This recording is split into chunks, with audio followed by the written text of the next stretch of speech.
Ano oras na? Time check 1:30 AM. July 26.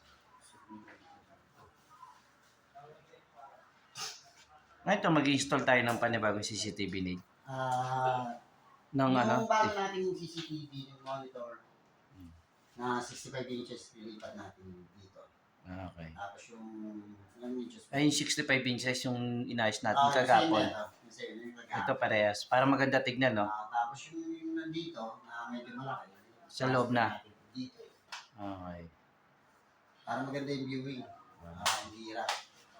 Ito, gagawin dalawa na to, yung 65 inches, yung 65 inches, tapos lalagay pa isang 65 inches para maganda yung viewing ng ano, CCTV monitor.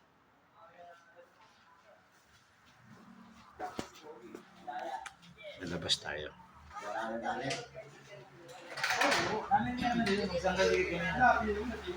Kamusta mga ano natin, Deputy? Okay naman? Sa resting okay? Ano to ba, hindi matutuloy yata kasi nga dakit yung less than 90 na EP.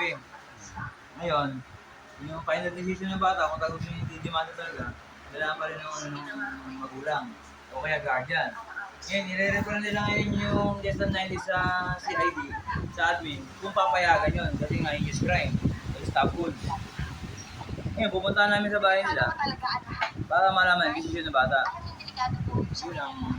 So okay na. Anong kinaso? Wala pa. Pero anong mostly doon attempted ba? Proceeded homicide tsaka serious physical injury. Okay na, nasa CIDG na. Wala pa, nandiyan pa rin. Okay. Bukas ng maga yun. Umayaw yata yung nanay bata. Mayaw. Umayaw yata. Naawa rin doon sa kaibigan niya. Sinabit naman pala eh. Sinabi doon yung ano eh.